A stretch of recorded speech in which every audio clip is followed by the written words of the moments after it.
자, 오늘도 주님께서 우리에게 허락하신 좋은 날입니다. 우리 다 같이 찬송가 242장 같이 하시겠습니다. 찬송가 242장입니다.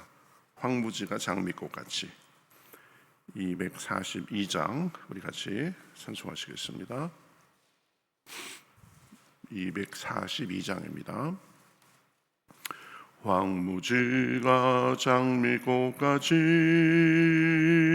피는 것을 볼 때에 구속함에 노래 부르며 거룩한 길 다니리. 거기 거룩한 그 길에 검은 구름 없으니 낮과 같이 맑고 밝은 거룩한 길 다니리. 하나님의 아름다움과 그의 영광 볼 때에 모든 괴로움 잊어버리고 거룩한 길 다니리. 거기 거룩한 그 길에 검은 구름 없으니 낮과 같이 맑고 밝은 거룩한 길 다니리.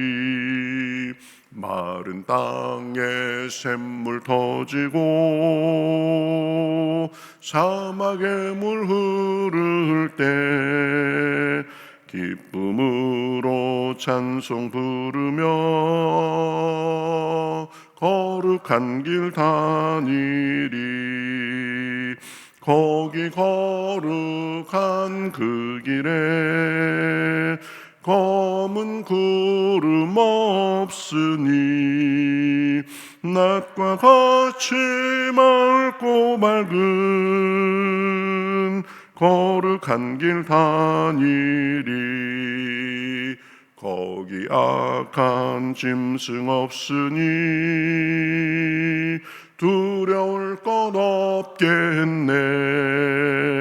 평안함과 즐거움으로 거룩한 길 다니리. 거기 거룩한 그 길에 검은 구름 없으니 낮과 같이 맑고 밝은 거룩한 길 다니리. 거기 죄인 전혀 없으니 거룩한 자뿐이라. 주님 주신 면류관 쓰고 거룩한 길 다니리. 거기 거룩한 그 길에 검은 구름 없으니 낮과 같이 맑고 밝은 거룩한 길 다니리. 아멘. 자, 성경 말씀 시편 68편 1절부터 10절입니다. 시편 68편 1절부터 10절.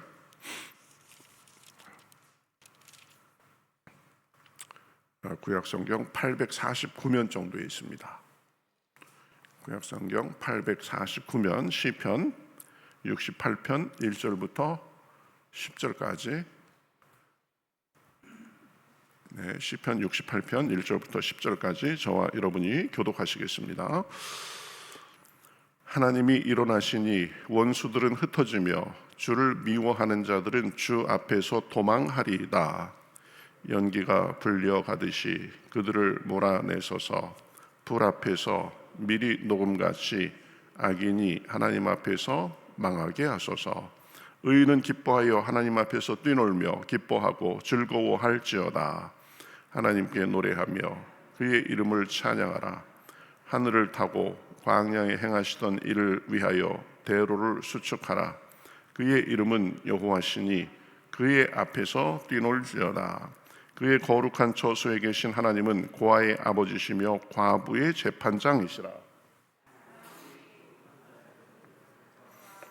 살게 하시며 갇힌 자들은 이끌어내사 형통하게 하시느니라. 오직 거역하는 자들의 거처는 메마른 땅이로다.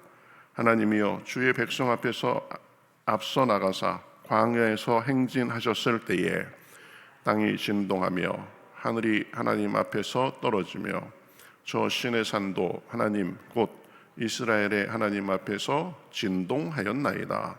하나님이여, 주께서 흡족한 비를 보내사 주의 기업이 곤핍할 때에 주께서 그것을 견고하게 하셨고 주의 회중을 그 가운데에 살게 하셨나이다. 하나님이여, 주께서 가난한 자들을 위하여 주의 은택을 준비하셨나이다. 아멘. 자, 오늘은 지금 하나님께서 우리를 위해서 일하시는 것에 대해서 말씀합니다. 사람이 가장 힘들고 어려울 때가 언젠가 이 하나님이 아무 일도 하시지 않는 것처럼 그렇게 느껴지는 때가 있죠. 그때가 제일 어려운 그런 순간이라고 할 수 있습니다. 기도해도 변화가 없는 것 같고 억울한데도 하나님께서 침묵하시는 것 같은 때, 그때 마음이 무너지고 견디기가 힘들어집니다. 그런데 오늘 말씀에서는 하나님이 일어나 일하신다라고 그렇게 선언하고 있습니다. 하나님이 일하시니 분명히 우리 서두에서 말씀하고 있죠. 이 한 문장이 모든 것을 바꾸는 출발점이 됩니다. 상황이 아니라, 내가 처한 현실이 아니라 하나님이 움직이시느냐가 핵심입니다. 하나님이 일어나시면 원수는 흩어지게 되어 있습니다. 1절에 보면 하나님이 일어나시니 그의 원수들을 흩어지며 그를 미워하는 자들은 그의 앞에서 도망하리이다, 이렇게 말하고 있습니다. 하나님을 대적하고 또 이 선한 것에 대적하는 원수들은 흩어진다. 그 다음에 2절에 보면 연기가 몰려감같이 그들을 몰아내시며 불 앞에서 미리 녹음같이 악인이 하나님 앞에서 망하리이다, 이렇게 지금 말씀하고 있습니다. 다윗은 지금 현실을 보고 말하는 것이 아니라 하나님께서 일하실 때 무슨 일이 벌어지는지를 선언하고 있습니다. 원수들이 연기처럼 사라지고 밀랍처럼 녹아지는 것입니다. 하나님이 개입하시면 지금까지 단단해 보이던 문제도 실체가 없이 흩어지게 된다는 말씀입니다. 사람의 눈에는 견고해 보이던 상황도 하나님 앞에서는 유지될 수 없는 것입니다. 그래서 성경은 언제든지 우리에게 문제를 보지 말고, 문제의 크기를 보지 말고 하나님의 개입 여부를 보라고 가르치십니다. 내가 붙들고 해결하려 할수록 문제는 커지고, 하나님께 맡기고 하나님이 개입하실수록 문제는 작아집니다. 그래서 로마서 8장 31절에서는 하나님이 우리를 위하시면 누가 우리를 대적하리요, 이렇게 선언하고 있는 것을 볼 수 있습니다. 하나님이 우리를 도우시면 상황도 역전되고 마음도 추스리고 그렇게 나아갈 수 있는 것입니다. 그러니 우리는 하나님을 의지하며 맡기고 우리가 할 바를 담대히 해 나가면 되는 것입니다. 실제 이 전쟁의 역사에서도 보면 사람의 힘으로는 불가능해 보이던 상황이 이 순식간에 한 계기가 돼서 뒤집힌 그런 일들이 많이 있었습니다. 세계 2차 대전 때 보면 절망적인 그 상황에, 위기에 몰렸을 때 기상이 갑자기 변한다든지, 아니면 타이밍이 희한하게 맞아 떨어졌다든지, 아니면 우연한 어떤 계기로 인해서 전세가 뒤바뀌는 결정적인 그런 요소들이 많이 있었습니다. 많은 사람들은 그것을 두고 그냥 기적이다, 아니면 할 수 없는 일이 벌어졌다 이렇게 얘기하지만, 그러나 이 기도하는 사람들의 입장에서 보면 기도를 통해서 하나님께서 개입하셔서 그 불가능한 상황에서 역전할 수 있는 일이 일어난 것입니다.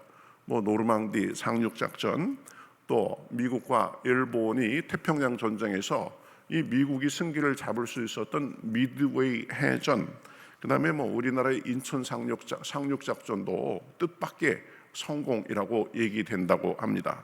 다 기도하는 사람들을 통해서 하나님이 개입하셔서 상황이 극적으로 바뀌게 된 것입니다.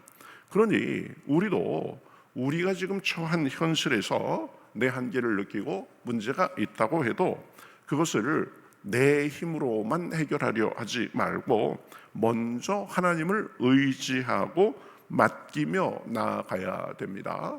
내 눈에는 큰 문제도, 내 눈에는 도저히 안 될 것 같은 문제도 하나님께 가지고 나가면 하나님께서는 뜻밖의 길을 여시고 그 능력을 행해 주시는 것입니다. 하나님이 일어나시면 원수는 반드시 흩어지게 돼 있습니다. 또 하나님이 일어나시면 성도는 기쁨으로 반응합니다. 3절에 보면 의인은 기뻐하여 하나님 앞에서 뛰놀며 기뻐하고 즐거워할지어다 이렇게 말하고 있습니다. 또 4절에 보면 하나님께 노래하며 그의 이름을 찬양하라. 그의 이름은 여호와시니 그 앞에서 뛰놀지어다 이렇게 말씀하고 있습니다. 여기서 우리가 중요한 것은 상황이 좋아졌기 때문에 기뻐하라는 말이 아닙니다. 아직 아무것도 바뀌지 않았는데 먼저 기뻐하라고 지금 말씀하고 있습니다. 그러니까 믿음은 감정의 영역이 아니라 하나님 안에서 우리가 선언적인 그런 의미가 있습니다. 하나님이 일어나셨다면, 하나님이 일어나시면 결과는 이미 정해진 것이나 마찬가지입니다. 그러니 성도는 결과를 보고 기뻐하는 것이 아니라 하나님의 약속을 보고 기뻐하는 것입니다. 믿음의 기쁨은 그래서 선포적인 면이 있습니다. 눈에 보이는 것이 없어도 이미 하나님께서 역사하고 계신다는 확신이 현재의 태도를 바꾸게 하는 것입니다. 기도 중에 또 하나님이 감동 중에 내가 너와 함께 하겠다, 내가 너를 도와주겠다, 내가 너를 굳세게 하겠다, 붙들어 주겠다, 그런 감동이 있습니다. 그러면 그것을 받아서 하나님 앞에 감사하며 그것이 마치 현실에 이루어진 것처럼 기뻐하고 선포하며 사는 것입니다. 빌립보서 4장 4절에 그래서 뭐라고 말씀합니까? 주 안에서 항상 기뻐하라. 내가 다시 말하노니 기뻐하라 라고 말씀합니다. 사람은 결과를 알면 태도가 달라집니다. 합격이 이미 확정된 것을 아는 사람은 발표를 기다리면서도 불안해하지 않습니다. 이미 결과를 미리 알았기 때문입니다. 신앙은 아직 보이지 않는 결과를 하나님이 선하게 해 주실 줄 믿고 사는 것입니다. 믿음의 감동으로 주신 것을 믿고 살면서 그것을 현실로 경험하는 것입니다. 상황 때문에 기쁨이 사라질 수 있습니다. 그러나 잠시 흔들릴 수는 있어도 주님이 주신 기쁨을 우리가 뺏기면 안 됩니다. 믿음의 초점을 점검해야 됩니다. 하나님이 일하고 계신다는 확신이 있으면 지금 자신의 자리에서 그 모습이 어땠든지 하나님이 주시는 기쁨을 누릴 수 있어야 됩니다. 기쁨은 결과가 아니라 하나님에 대한 신뢰에서 나오는 것이기 때문에 그렇습니다. 하나님이 일어나서 일하시면 연약한 자를 직접 돌보십니다. 5절 6절에 보면 하나님은 그의 거룩한 처소에 계시며 고아의 아버지시며 과부의 재판장이시라. 하나님이 고독한 자들은 가족과 함께 살게 하시며 갇힌 자들은 이끌어내서 형통하게 하신다라고 말씀하고 있습니다. 하나님은 강한 사람, 잘난 사람, 모든 것을 갖춘 사람의 편이 아니라 연약한 자의 편이십니다. 고아와 과부는 당시 사회에서 가장 보호받지 못하는 존재를 뜻합니다. 그런데 하나님은 그들을 단순히 돕는 수준이 아니라 아버지가 되시고 그들을 위한 재판장이 되신다라고 말씀하십니다. 무슨 말입니까? 그 연약한 사람들을 하나님께서 책임져 주신다는 의미입니다. 또 고독한 자를 가족과 함께 살게 하신다고 했습니다. 이것은 단순한 환경의 변화가 아니라 관계의 회복까지 포함하는 말씀입니다. 하나님은 사람의 외적인 문제만 해결하시는 분이 아니라 내면의 외로움과 상처까지도 회복시키시는 분이십니다. 그렇죠? 그래서 시편 34편 18절에서는 여호와는 마음이 상한 자에게 가까이 하시고 충심으로 통회하는 자를 구원하시는도다, 이렇게 말씀하고 있습니다.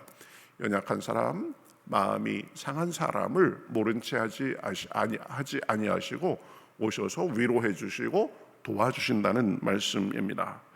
혹시 지금 외로움이나 억울함 속에 있다면, 답답한 마음 가운데 있다면 그 자리가 하나님이 가까이 계시는 자리일 수 있습니다. 사람이 멀어져도 하나님은 가까이 오시는 분이십니다. 그 하나님을 향해서 마음을 열고 살아야 됩니다. 하나님은 불가능을 가능케 하시고 연약한 자들을 강하게 하시고 도와주시고 힘 주시는 분이십니다. 자, 이제 7절에서 10절은 하나님이 이스라엘 앞에서 행하셨던 장면을 보여줍니다. 하나님이 움직이시자 땅이 흔들리고 하늘에서 비가 내리고 메마른 땅이 살아나기 시작합니다.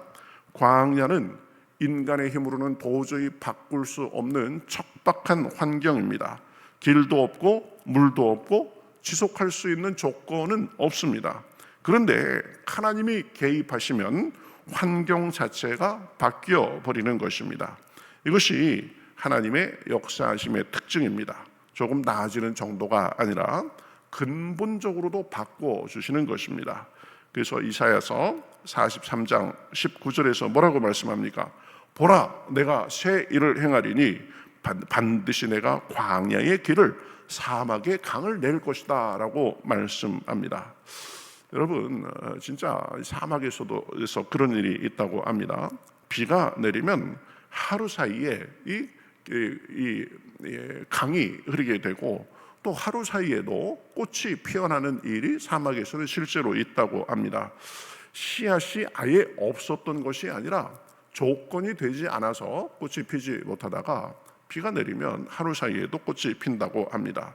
하나님의 은혜는 사막 같은 곳에서도 그러한 조건을 만들어 주시는 역사입니다. 때로는 살다 보면 나는 지금 광야의 순간을 지내고 있다, 내 인생은 광야 같다라고 그렇게 생각될 때도 있습니다. 그렇다면 그 순간은 포기할 순간이 아니라 하나님의 개입하심을 기대해야 할 순간입니다. 지금 아무것도 보이지 않아도 하나님이 일어나시면 완전히 다른 그림이 펼쳐질 수 있습니다. 하나님이 우리를 위해서 일어나 일하시면 원수는 흩어지고, 그래서 우리는 기뻐하며 살게 되고 연약한 자라도 돌봄을 받고 광야도 변하게 돼 있습니다. 주께서 가난한 자를 위하여 주의 은택을 준비하셨나이다. 오늘 10절 말씀에서는 말씀합니다. 이미 준비하고 계신 하나님을 신뢰하는 것, 내 상황이 어떻다고 할지라도 하나님이 일어나 일하시면 그것도 바뀔 수 있다고 믿고 사는 것, 이것이 믿음입니다. 오늘도 그러한 믿음으로 기도하면서 주님이 주시는 내적인 외적인 은혜가 풍성하시기를 우리 주님의 이름으로 축복합니다. 아멘. 우리 같이 기도하겠습니다. 하나님 감사합니다.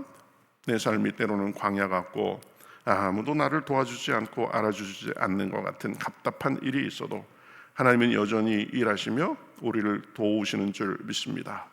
주님이 일어나 일하시면 원수는 흩어지고 우리 기뻐할 수 없는 중에도 우리는 기뻐하게 되고 또 우리의 연약함도 돌봄을 받고 우리의 환경도 광야 같아도 변하게 되는 줄 믿습니다. 그러니 언제나 우리의 연약함을 보고 낙심하지 말고 우리의 처한 현실을 보고 절망하지 말고 그 속에서 새롭게 일하시며 새로운 길을 내시는 하나님을 바라보며 살 수 있도록 인도하여 주시옵소서. 오늘도 기도할 때에 믿음을 주시고 성령께서 감동을 주시어서 할 수 없는 상황에서도 할 수 있다고 하게 하시고, 절망적인 상황 속에서도 주님을 바라보는 가운데 주님께서 우리에게도 광야의 길을 내시는 것을 경험하고 간증하며 살 수 있도록 인도하여 주시옵소서. 감사하며 예수님의 이름으로 기도하옵나이다. 아멘.